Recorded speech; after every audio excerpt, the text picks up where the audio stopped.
রওজা নবীর দেখলে পরে প্রাণটা ভরে যায়, নয়ন যুগল অশ্রু ঝরে পলক ভিজে যায়।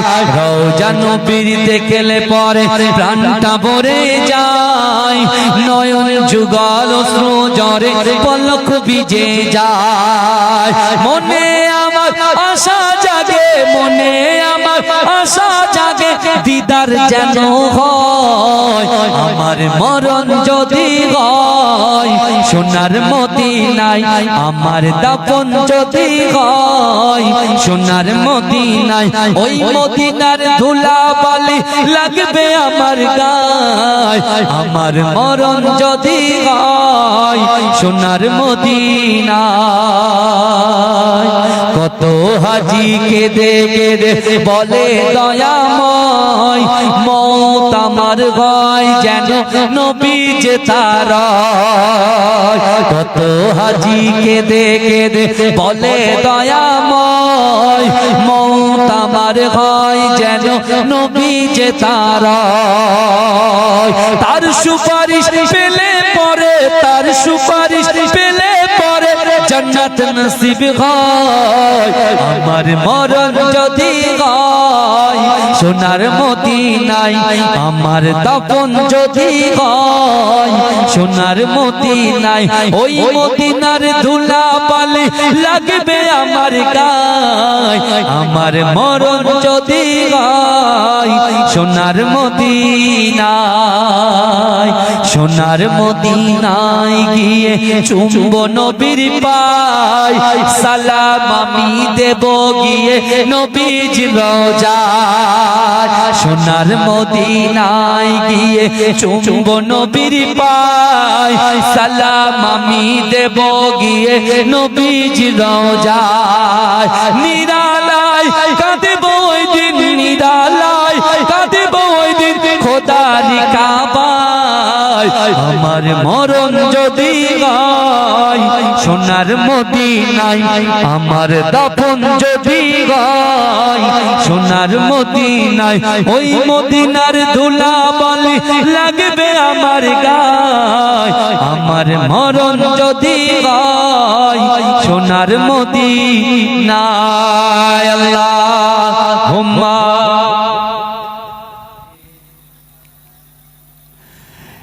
এসেছো একা যাবে একা, কেউ তো সাথে যাবে না। কবর মাঝে থাকবে একা, সঙ্গী রবে না গো।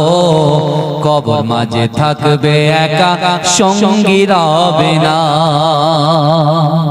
কতটা ঠিক না ভুল কথা বলে? এই কথাটা ঠিক বলছি না ভুল বলছি? আজকে আমরা যারা জান্নাতের বাগানে বসেছি, যারা আমাদের থেকে চিরবিদায় দিয়ে কবরে চলে গেছেন, যারা আমাদের ছেড়ে চিরবিদায় নিয়ে কবরে চলে গেছেন, যাদের দাড়িটা পাকা আছে, দেখেন আমার মুরব্বী বাপেরা বসে আছেন, কবর নিয়ে দেখেন তার বাপও নাই মাও নাই, সব কবরে শুয়ে আছে। কিন্তু আজকে চ্যাংরানা গ্রামে এত সুন্দর একটা জান্নাতের মাহফিল আপনারা তৈরি করেছেন, মসজিদ মক্তব উন্নতি কল্পে।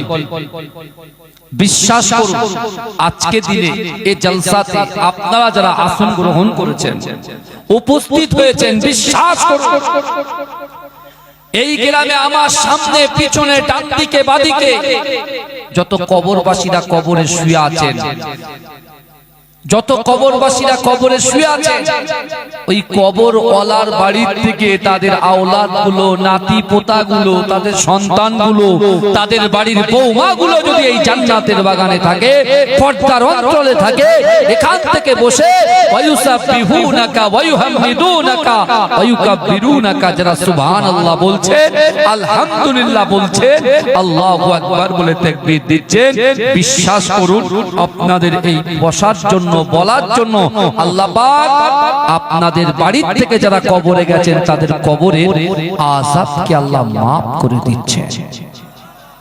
এজন্য বলবেন না, আমরা কিন্তু উভয় উপকার পাচ্ছি, উভয় উপকার পাচ্ছি। আপনি উপকার পাচ্ছেন, আর আমাদের জন্য আমাদের বাপ দাদা আমাদের গোত্র থেকে যারা কবরে শুয়ে আছেন তারাও উপকার পাচ্ছেন।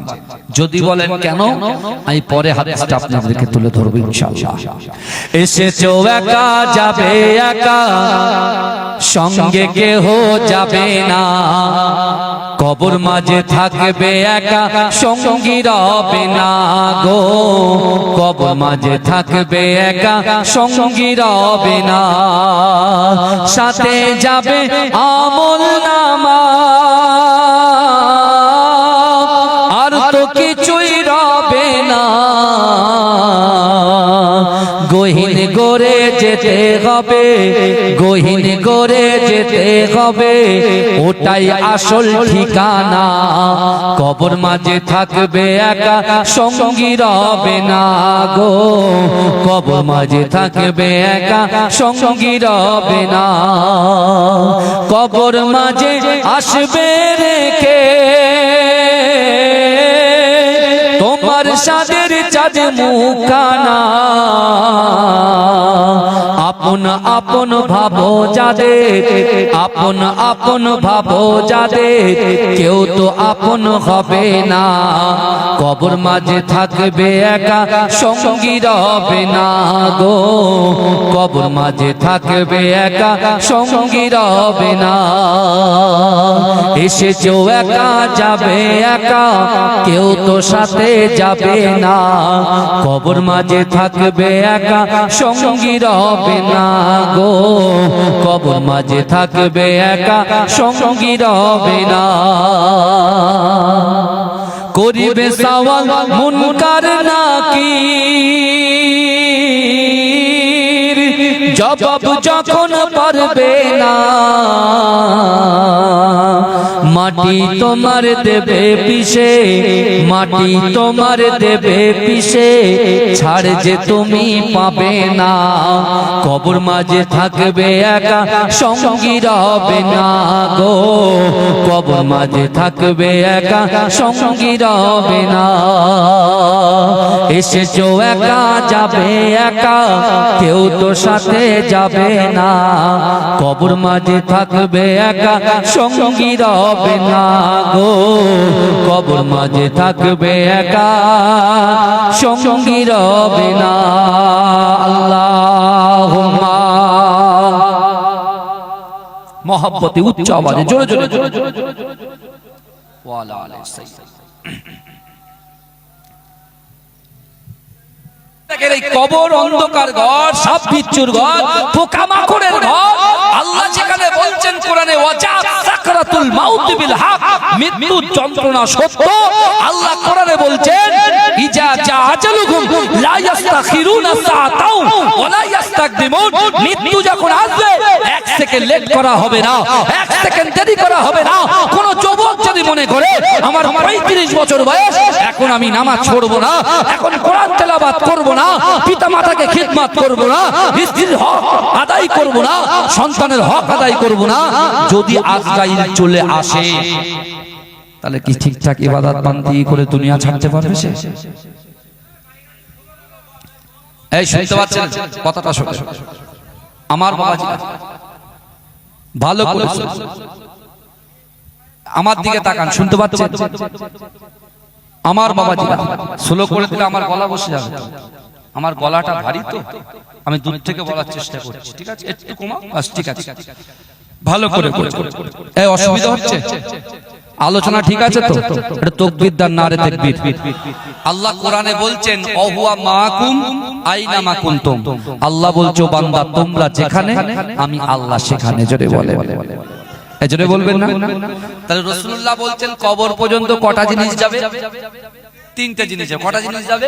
তিনটে জিনিস। এবারে দেখেন ভালো করে বুঝবেন, জুলাইবিবকে সামনে রেখে কথাগুলো বলছি, কোনটা কে কাকে প্রাধান্য দিচ্ছে এটাই বোঝার দরকার আছে।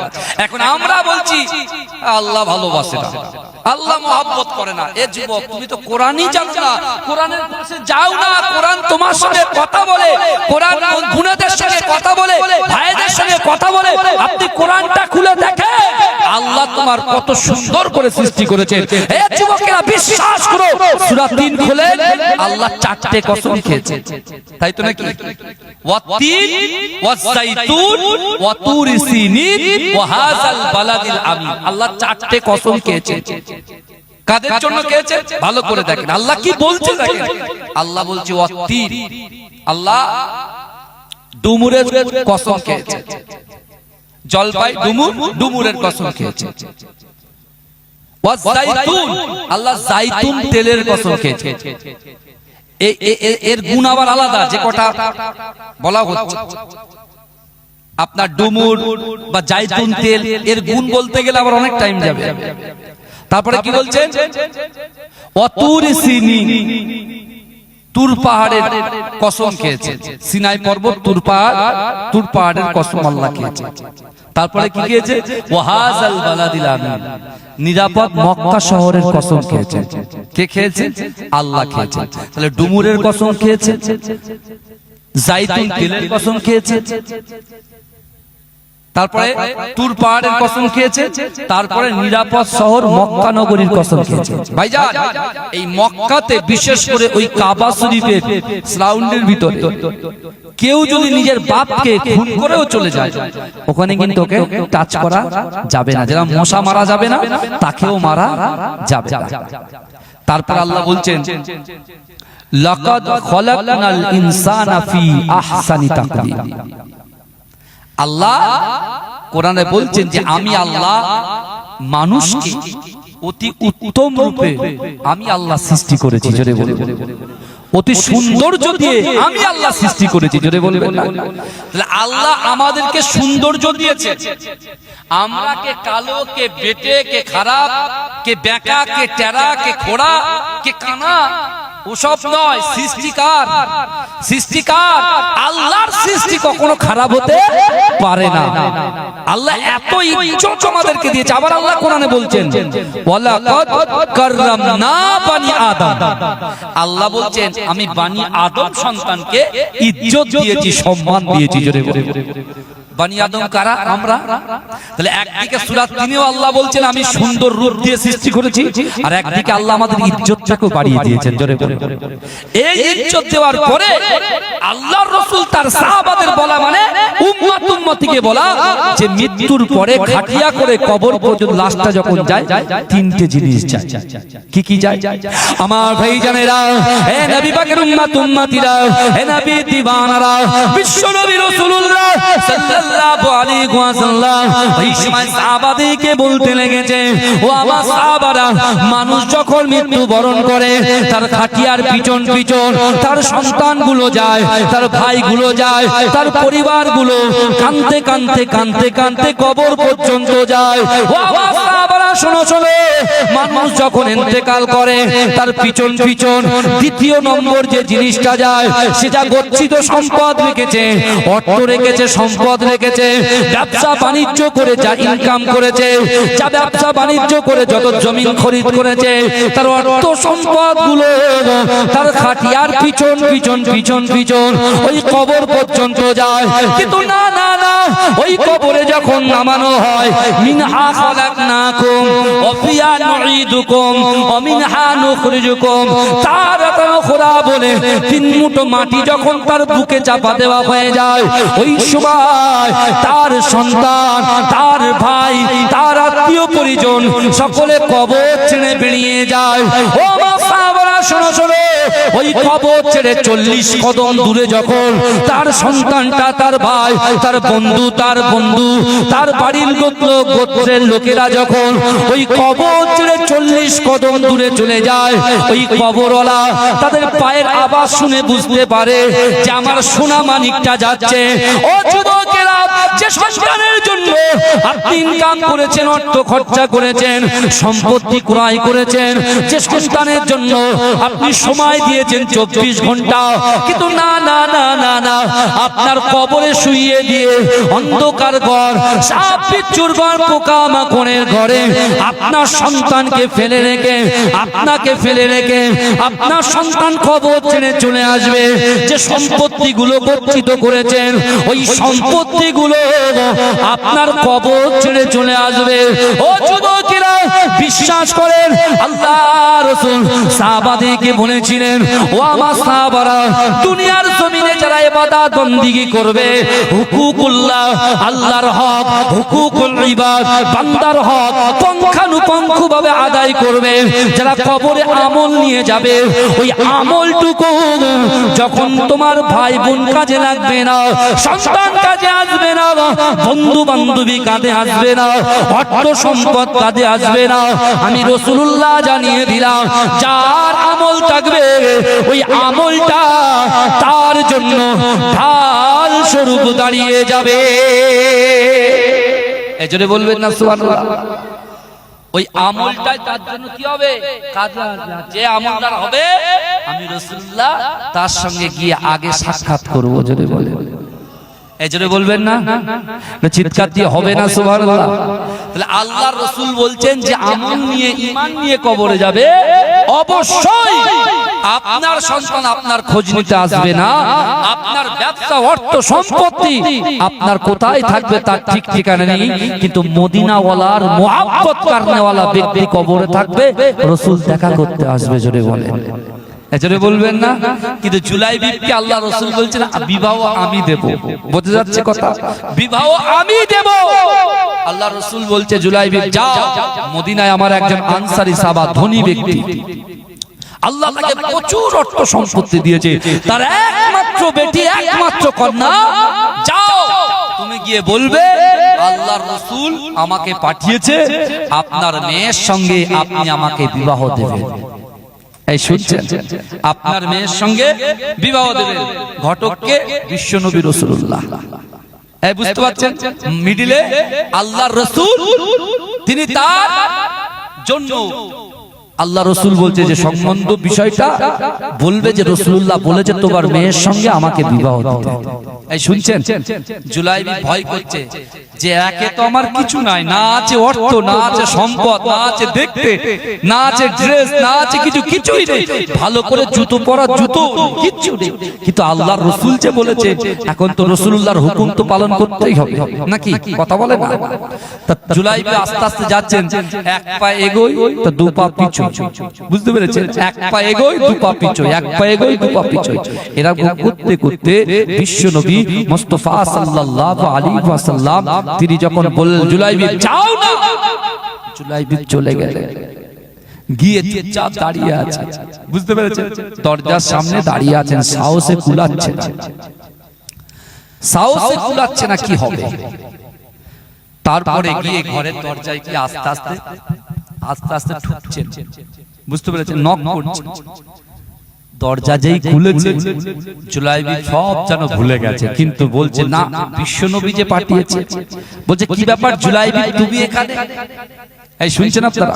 জুলাইবি তুমি এখানে? বলছে আল্লাহর রাসূল আপনার কাছে আমাকে পাঠিয়েছে। বলে কেন? বলে আপনার বাড়িতে একটা মেয়ে আছে না? বলে হ্যাঁ। বলে আপনার মেয়ের সঙ্গে রাসূলুল্লাহ আমাকে বিবাহ দিতে বলেছে। আচ্ছা, যে ধনী ব্যক্তি, যার অর্থ আছে, সম্পদ আছে, ইজ্জত আছে, সবকিছু আছে, এরকম যারা গরিব মানুষ, গরিব ছেলে, তার কিছুই নাই, ছেঁড়া পেটা জামা, কালো পিঠে, এরকম লোক দিলে বাপ কি বলবে? কি বলবে? রাগ দেখাবে কি দেখাবে না? হ্যাঁ, কিন্তু আল্লাহর রাসূল যে বলেছে, রাগটাকে কন্ট্রোল করে ফেলেছে। জোরে বলুন না সুবহানাল্লাহ। এই জোরে বলবেন না? কিন্তু মনে মনে চিন্তা করছে, প্রকাশ করছে না, অন্তরে চিন্তা করছেন যে আল্লাহর রাসূল এরকম একটা ছেলেকে আমার জামাই হিসেবে গ্রহণ করতে বলছে, এরকম চিন্তা করছে। এরকম বলার পরে জুলাইবিকে বলছে জুলাইবি তুমি যাও, আমি বিশ্বনবীর সঙ্গে ঠিক সাক্ষাৎ করব। তা জুলাইবি বলছে ঠিক আছে, আর কিছু বললেন না, ও জানা হবেই না। কিন্তু এই মহিলা, বিশেষ করে ওই মহিলার যে আম্মা, তার সঙ্গে কি আলোচনা করছেন, পাশে মেয়ে বসে আছে। মেয়ে তখন শুনছে যে আল্লাহর রাসূল বলেছে জুলাইবির সঙ্গে আমার মেয়েকে বিবাহ দিতে। যে ওই মেয়েটা তার সঙ্গে সঙ্গে তার আম্মাজানের কাছে আব্বাজানের কাছে এসে বলছে যে আব্বাজান একটা কথা বলবো। বলে বলো।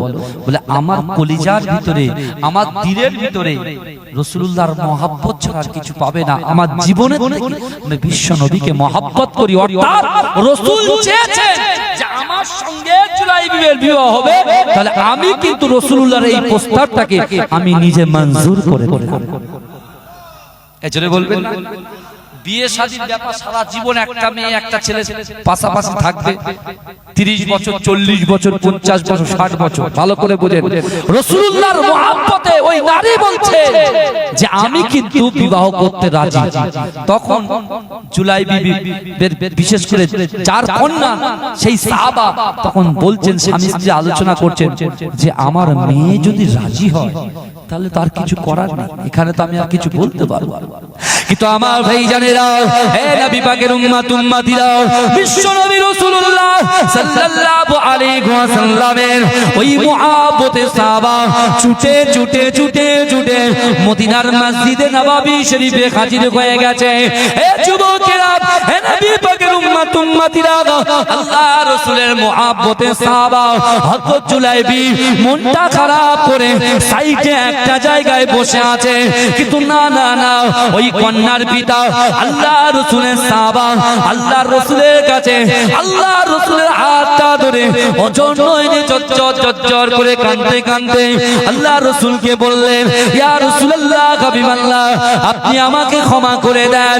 কিছুক্ষণের জন্য জুলাইবিবের প্রতি আমি একটু ক্ষুব্ধ হয়েছিলাম, আমি একটু বিরক্ত বোধ করেছিলাম, কিন্তু না না না না, যখনই আমার কন্যা, আমার নেককার কন্যা, যখন সে জুলাইবিবের সঙ্গে আপনার বিবাহ যে সংবাদটা আপনি দিয়েছেন শুনেছেন, আমার মেয়ে আমাকে বলছেন না না না না, আমার কোনো ধনী সন্তান চাই না, ধনী কোনো ছেলে চাই না, কোনো সুন্দরী ছেলে চাই না, আল্লাহর রাসূল যাতে খুশি আমি তাতে খুশি।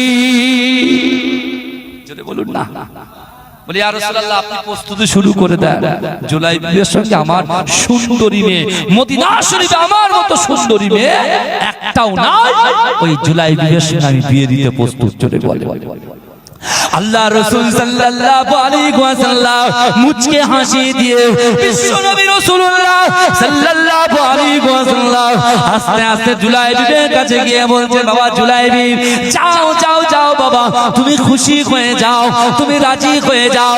তোমার অর্থ নাই বলেছিলে, সম্পদ নাই বলেছিলে, দেখতে খারাপ বলেছিলে, পেটে বলেছিলে, তুমি কত মন্তব্য করেছিলে, কিন্তু আমি রাসূলুল্লাহ জানিয়ে দিলাম, দুনিয়ার এক প্রান্ত থেকে অপর প্রান্ত পর্যন্ত, ডান দিক থেকে বাঁ দিক, সামনে থেকে পিছনে, আমার যত গুনাহগার উম্মত উম্মতিরা আছে, তাদের কলিজার ভিতরে যদি রাসূলুল্লাহর মহব্বত থাকে, তাদের কলিজার ভিতরে যদি আল্লাহর ভয় থাকে, আমি রাসূলুল্লাহ জানিয়ে দিলাম, আমার ওই সকল উম্মত উম্মতিদের দ্বারা যেটা অসম্ভব, ওই অসম্ভব গুলোকে আমার আল্লাহ পাক সম্ভব করে দেয়।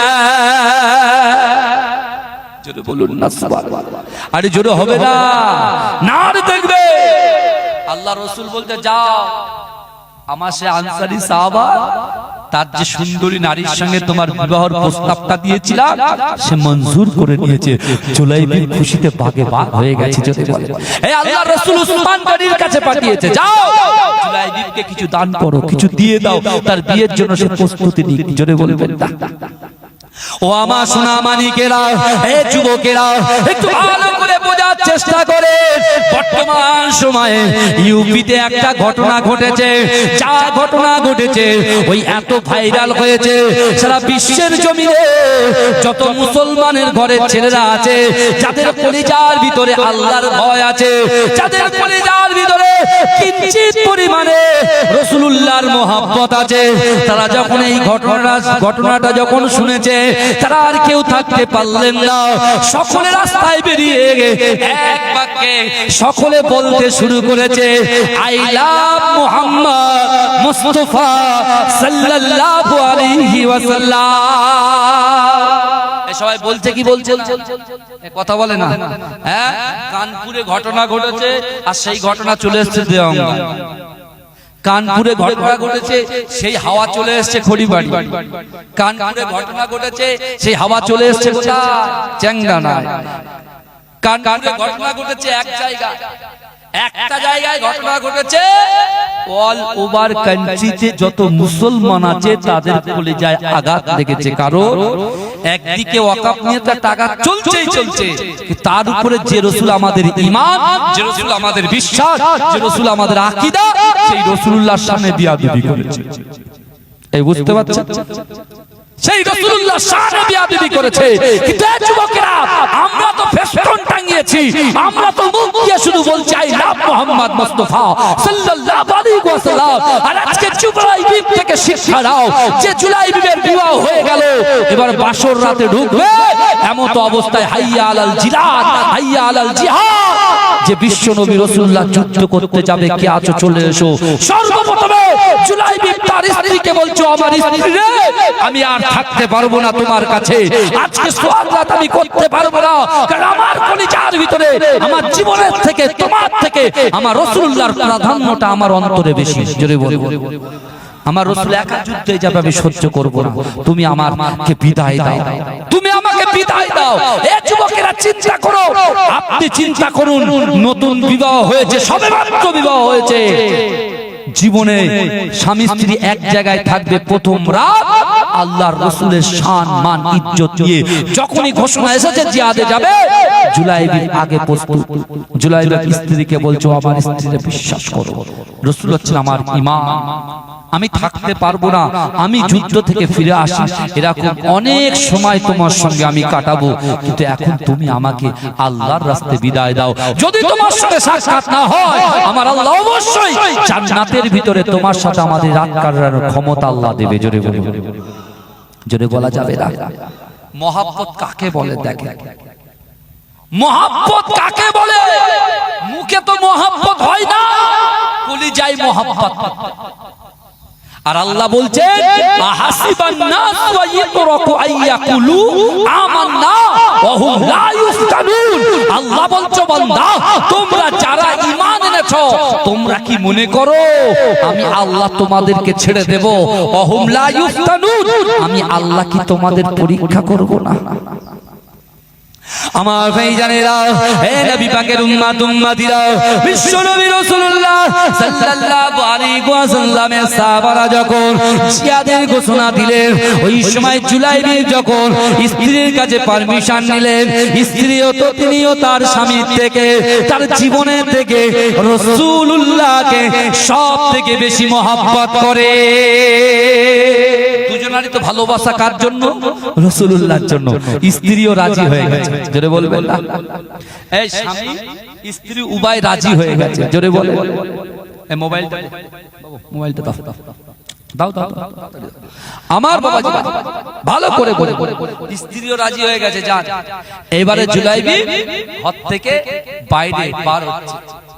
এই ঘর থেকে যে বাইরে বার হচ্ছে, মেয়ের যে পিতা রাসূলুল্লাহ সাহাবা, মেয়ের পিতার সঙ্গে দেখা। এই কোন পিতা তার জামাইকে জানবে যে গেলেই শেষ হয়ে যাবে, জামাইকে আর যেতে দেবে? জামাই আদর করে তো, কথা বলে না। হ্যাঁ, কোন শ্বশুর মশাই যদি এরকম জানে যে আমার জামাই জিহাদে যাচ্ছে, এই যে কোনো মুহূর্তে ইন্তেকাল হবে, দুনিয়া ছেড়ে চলে যাবে, আমার মেয়ের শেষ করে কোল খালি করে চলে যাবে, হ্যাঁ, শ্বশুর মশাই কি করে আটকাবে? তো শ্বশুর হাতটা ধরে বলছে, জুলাইবিব তোমাকে যেতে হবে না, আল্লাহর রাসূল তো তোমাকে বিবাহ দিয়েছে, তুমি আমার মেয়েকে বিবাহ করার জন্য তুমি আমার বাড়ি পর্যন্ত এসেছো, তুমি কত কষ্ট করেছো, কিন্তু আমি যখন রাসূলুল্লাহর মহব্বতে, আমার মেয়েও রাসূলুল্লাহর মহব্বতে যখন বিবাহতে রাজি হলো, তুমি বিবাহ করার পরে এইভাবে আমার মেয়েকে একা রেখে চলে যেতে চাও? জুলাইবিব হাতটা জোর করে বলছেন, বিশ্বাস করে আপনার মেয়েকে আমি বুঝিয়ে দিয়েছি, কারণ আমি আমার জীবনের থেকে আপনার মেয়ের থেকে রাসূলুল্লাহকে ভালোবাসি। বিশ্বাস করুন, আমার মেয়ে, আপনার মেয়ে রাজি হয়ে গেছে, আপনার মেয়ে খুশি হয়ে গেছে। আমি ওকে বলেছি যে মৃত্যু যদি হয় রাসূলুল্লাহর জন্য, জান্নাতে তোমার সাথে আমার সাক্ষাৎ হয়ে যাবে। এজন্য বলবেন না সুবহানাল্লাহ। আমার ভাই জানেরা, হে নবী পাকের উম্মত উম্মতিরা, বিশ্ব নবী রাসূলুল্লাহ সাল্লাল্লাহু আলাইহি ওয়াসাল্লাম, আমার দয়ার নবী সোনার নবী দেখতে পেলেন মসজিদে নববী শরীফে যারা জিহাদে যাওয়ার জন্য রেডি হলেন, তাদের প্রথম সারির মধ্যে সবার সামনে দাঁড়িয়ে আছে জুলাইবি। কে দাঁড়িয়ে আছে? জুলাইবি দাঁড়িয়ে আছে। আল্লাহ রাসূল জুলাইবিকে বলতে লাগলেন, বাবা জুলাইবি, না না না না না, আমি রাসূলুল্লাহর সঙ্গে তোমার জিহাদে যেতে হবে না বাবা, তুমি চলে যাও। আজকে তোমার স্ত্রীর সঙ্গে প্রথম রাত, আমি রাসূলুল্লাহ তোমাকে পারমিশন দিচ্ছি, তুমি যাও, তুমি তোমার স্ত্রীর সঙ্গে রাতটা কাটাও। জুলাইবি কাঁদতে কাঁদতে বলছে, ইয়া রাসূলুল্লাহ, ইয়া হাবিবাল্লাহ, হুজুর, যেদিন মসজিদে নববী শরীফে আপনার পিছনে নামাজ আদায় করেছি, সেদিন থেকে আল্লাহর কাছে আমি দোয়া চেয়েছিলাম, আল্লাহ পাক, না না না না না, আমি রাসূলুল্লাহকে এত মহব্বত করি, আমি রাসূলুল্লাহকে এত ভালোবাসি, যেন কোন জিহাদ যখন হবে আমি জুলাইবি আল্লাহর রাসূলের মহব্বতে ইসলামের ঝান্ডা উত্তোলন করার জন্য, কোরআনটাকে বন্টন করার জন্য আমি জুলাইবি নিজে জান দিতে প্রস্তুত হয়ে যাব। জোরে বলেন না সুবহানাল্লাহ। জুলাইবি রাসূলুল্লাহকে বুঝিয়ে দিলেন, রাসূল যুদ্ধে চলে গেলেন। এই শুনছেন, আল্লাহর রাসূলের চোখটা কিন্তু জুলাইবির দিকে। জোরে বলবেন না, মহব্বত কাকে বলে? এত ভালোবাসেন, রাসূল যেদিকে তাকায় জুলাইবির দিকে তাকায়। জোরে বলবেন না সুবহানাল্লাহ। কিন্তু আমার ভাই জানেরা, এ যুবকেরা, বিশ্বাস করেন আল্লাহর রাসূলের মহব্বতের সাবাব হযরত জুলাইবি এমন করে যুদ্ধের ময়দানে নেমে গেলেন। এ যুবকেরা, একটুখানি চিন্তা করেন, আজকে আপনার বাড়ি থেকে 100 মিটার দূর, 200 মিটার দূর, 300 মিটার দূরে জলসা হচ্ছে, আপনি মুখে বলছেন রাসূলকে ভালোবাসি, এখানে কোরআন হাদিসের কথা আলাপ আলোচনা করছে, এই জায়গাটা আমার আপনার ভালো লাগছে না। কিন্তু এই যুবকেরা, আজ থেকে 1500 বছর আগে বিশ্ব নবী রাসূলুল্লাহ সাল্লাল্লাহু আলাইহি ওয়াসাল্লাম যখন রাত 3টের পরে কোরআন তেলাওয়াত করেছিল, আবু জেহেল, আবু লাহাব, উতবা, শাইবা, মুগীরা, আবু সুফিয়ান, খালিদ, এরা সকলে আল্লাহর রাসূলের পাশে বসে বসে বসে বসে কোরআন তেলাওয়াত শ্রবণ করেছিলেন। জোরে বলুন না, কথাগুলো বুঝেন? তাহলে রাত 3টের পরে কোরআন পড়ছে কাফের আবু জেহেল, আবু লাহাব, উতবা, শাইবা, মুগীরা, খালিদ, হ্যাঁ, আবু জেহেল, স্ত্রী উম্মে জামিল, সবাই রাত 3টের পরে কোরআন শুনতে আসছে। আর আজকে সবে মাত্র 11টা বাজে, 11:30, 12টা বাজে, কোরআনের কথা আলোচনা হচ্ছে, হাদিসের কথা আলোচনা হচ্ছে। আমার যুবকদের ভালো লাগে না, অনেক মা বোনদের ভালো লাগে না, তারা বাড়িতে শুয়ে আছে। এই কথা ঠিক বলছি না ভুল বলছি? আল্লাহ কোরআনে বলছে, বান্দা, ওয়াসারিউ ইলা মাগফিরাতিন মির রাব্বিকুম ওয়া জান্নাতিন আরদুহাস সামাওয়াতু ওয়াল আরদ ইদ্দাত লিল মুত্তাকিন। এই কোরআনের আয়াত কখনো পুরানো হয়? কথা বলে পুরানো হয় না। সূরা ফাতিহা সারা জীবন পড়ছি আলহামদুলিল্লাহ। এই যুবক, এই কোরআনে আল্লাহ কি বলছে?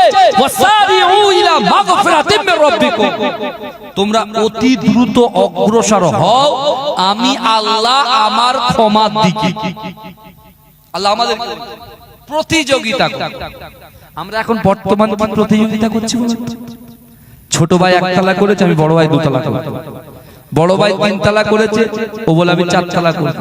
ও একটা দোকান নিয়েছে চ্যাংজানার মোড়ে, ও বলছে 4টে দোকান করব। এই প্রতিযোগিতা চলছে। আরো অনেক ইত্যাদি ইত্যাদি বললে एग्जांपल দিতে গেলে অনেক সময় চলে যাবে। বাবাজি ভালো করে শুনুন, আল্লাহ বলছে, বোকা, তোরা দুনিয়াতে শুধু এটা ওটা ওটা ওটা করার জন্য করছিস, তো আখিরাতের কথা কে চিন্তা করবে? কবরের কথাটা কে ভাববে? আল-হাকুমুত তাকাসুর হাত্তা যুরতুমুল মাকাবির কাল্লা সাউফা তা'লামুনা সুম্মা কাল্লা সাউফা তা'লামুন। মানুষ কবরে যাচ্ছে, তাও কবরস্থানের ভিতরে গিয়ে দুনিয়ার অট্টালিকার কথা আলোচনা করছে। এই বলেন, এই বলছে এই যাত্রার কবরের ভিতরে আলোচনা হচ্ছে, একবারও ভাবছে না যে এই কবরে কিন্তু আমাকে আপনাকে যে কোনো মুহূর্তে যে কোনো সেকেন্ড আসতে হবে। তা আপনি কি দিয়ে যাবেন? লোক আপনাকে তাচ্ছিল্য করছে, বলে বেনামাজি যাচ্ছে। আপনি সুদ খাচ্ছেন, সেখানে লোক বলে সুদ খোর যাচ্ছে, ভালো করে বুঝবেন। আপনি মদ খাচ্ছেন, সেখানে বলছে মদ পান করছে, নানান রকম কথা বলছে। কিন্তু আমার কাছে কথা হচ্ছে, আপনাকে জিনাখোর বলছে, সুদখোর বলছে, বাজে কাজ করছে, পরকীয়ার লোক বলছে, অমুক বলছে, তমুক বলছে। লোক তো আপনাকে বলছে, তো আল্লাহ কি বলছে শুনবেন না? আল্লাহ বলছে, বান্দা তোকে যদি মানুষ এতটাই তাচ্ছিল্য করে, আমি আল্লাহ একটা নাম রহমান, একটা নাম রহিম। কোরআনের পাশে এসে দেখো না, তুমি পরকীয়া করেছো, জিনা করেছো, হারাম কাজ করেছো, লটারি কিনেছো, গালাত গালাত পিকচার দেখেছো, ভিডিও দেখেছো, বান্দা শোনো না, আমি আল্লাহ বলছি তোমার ক্ষমা আছে। মানুষ তোমাকে ক্ষমা না করতে পারে, তা আমি আল্লাহ তোমাকে সৃষ্টি করেছি, আমি বলছি ক্ষমা আছে। কি আল্লাহ বলছে? কোরআন খোলো, কোরআনে আল্লাহ বলছেন, ইয়া আইয়ুহাল্লাযীনা আমানু তুবু ইলাল্লাহি তাওবাতান নাসুহা।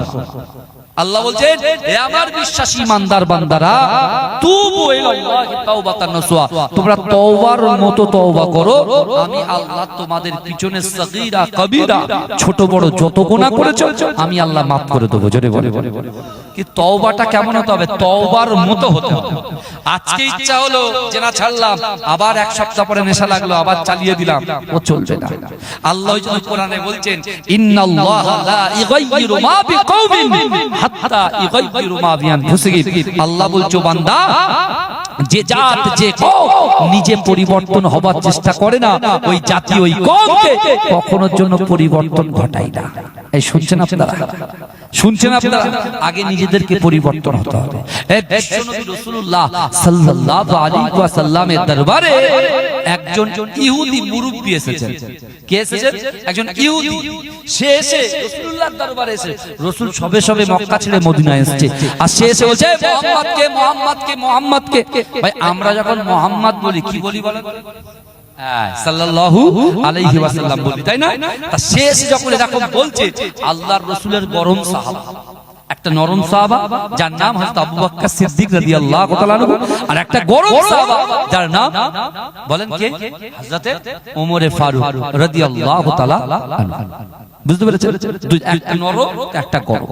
তো যখন আল্লাহর রাসূলের কাছে এসে বারবার বলছে এ মুহাম্মদকে মুহাম্মদকে মুহাম্মদকে, তখন হযরত ওমর হুজুর তিনি এত গুস্সা হয়ে গেছেন, এখন রাগান্বিত হয়ে গেছে, সে তরোয়ালটা খুলে তার গলাটা আলাদা করার জন্য যেই গেছে, রাসূল বলছে, ওমর ইন্নাল্লাহা মা সাবিরিন, তুমি সবর করো, ধৈর্য ধরো, আল্লাহ আমাদের সাথে আছে। জোরে বলেন। আর আল্লাহ পাক তোমার দয়ার নবীকে ওমা আরসালনাকা ইল্লা রাহমাতাল লিল আলামিন করে পাঠিয়েছেন। রাসূল মার খেয়েছে, কখনো কাউকে মারেননি। জোরে বলেন। এই ব্যবহারে একে একে মানুষ কলেমা পড়ে সব মুসলমান হয়েছে। জোরে বলুন। কিন্তু বিশ্বাস করে আল্লাহ রাসূল যখন ওমর হুজুরকে বললেন সবর করতে, ওমর হুজুর তরোয়ালটা তার খাপের মধ্যে ঢোকালেন, কিন্তু আল্লাহ রাসূল ওই বৃদ্ধাকে বলছেন, কি হয়েছে? আপনি মুহাম্মদ মুহাম্মদ করছেন, কি হয়েছে? বলে, শোনে আমি এসেছি আপনার কাছে, কিন্তু হ্যাঁ আমি আপনার কাছে কোরআন শিখতে আসি, আমি আপনার কাছে আপনার হাতে হাত দিয়ে ঈমান আসতে আসিনি, আমি আপনার কলেমা পড়তে আসিনি, কিন্তু আমার ইয়াকিন, আমার বিশ্বাস, আমার আশা যে আপনার দরবার থেকে কেউ কখনো খালি হাতে ফেরে না। জোরে বলে। কে বলছে? একজন ইহুদি বলছে। সে রাসূলুল্লাহকে মান্যতা দিচ্ছেন না, আল্লাহর নবী বলে মানছেন না, আল্লাহর প্রেরিত পুরুষ বান্দা বলে মানছেন না, রাসূলুল্লাহ নবী বলে মানছেন না, কলেমা পড়ছেন না, কোরআন শুনবে না, কিন্তু তার মনের ভিতরে একটা ইয়াকিন বিশ্বাস আছে যে মুহাম্মদ সাল্লাল্লাহু আলাইহি ওয়াসাল্লামের দরবার থেকে কেউ কখনো খালি হাতে ফেরে না। আর আজকে আমরা মুসলমান, আজকে আমরা ঈমান এনেছি, আমরা পড়েছি লা ইলাহা ইল্লাল্লাহু মুহাম্মাদুর রাসূলুল্লাহ। আমরাও আজকে কিন্তু এই চাঙ্গানা গ্রামে মসজিদ উন্নতি কল্পে, মক্তব উন্নতি কল্পে যে জলসা বিশ্ব নবী দিবস উপলক্ষে হচ্ছে, এখান থেকে আমরাও কেউ খালি হাতে ফিরবো না। নিয়ত